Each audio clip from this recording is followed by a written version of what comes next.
미국발 무역 분쟁 우려 속에 우리 증시가 오늘 폭락한 채 한 주를 마감했습니다. 코스피는 무려 6년 만에 최대 낙폭을 기록했습니다. 강채원 기자.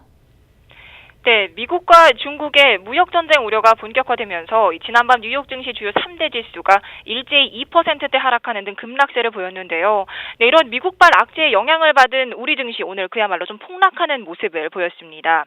우선 코스피가 오늘 어제보다 79.26포인트, 즉 3.18% 하락한 2416.76의 거래를 마치면서 6년 만에 최대 낙폭을 기록을 했습니다. 코스닥도 더 큰 하락폭을 보이면서 41.94포인트, 즉 4.81% 하락한 829.68의 거래 마치면서 코스닥 830선도 깨졌습니다. 트럼프 미국 대통령이 간밤에 이 중국산 수입품에 한화 약 54조 원의 관세를 부과한다는 행정명령에 서명을 한 데다 중국의 대미 투자까지 제한하는 조치를 단행하면서 투자 심리가 좀 급격하게 위축된 모습을 보였는데요. 특히 수급별로 외국인과 기관이 동반 매도에 나서면서 지수를 끌어내렸습니다.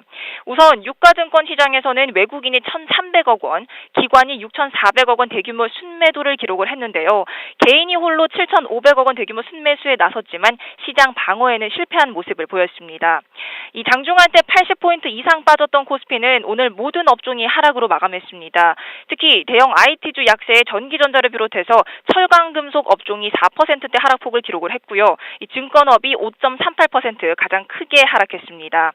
시가총액 주요 상위 종목 중에서는 0.84% 소폭 오른 삼성 바이오로직스를 제외하고 일제히 하락으로 마감을 했는데요. 이 대장주 삼성전자가 4% 가까이 하락을 했고 SK하이닉스는 무려 6.21% 급락세를 보이면서 83,100원의 종가를 형성했습니다.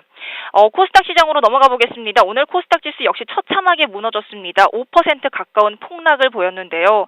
수급별로는 개인이 홀로 1,300억 원어치를 사들였지만 외국인과 기관이 각각 320억 원, 1,100억 원어치 팔아치우면서 하락장을 주도했습니다.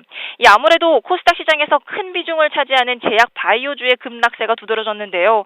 주요 상위 종목들 HLB를 제외하고는 일제히 좀 파란불을 켰습니다. 우선 코스닥 대장주 셀트리온 헬스케어는 4.84% 하락한 12,300원에 마감을 하면서 간신히 10만 원 선을 지켜냈는데요.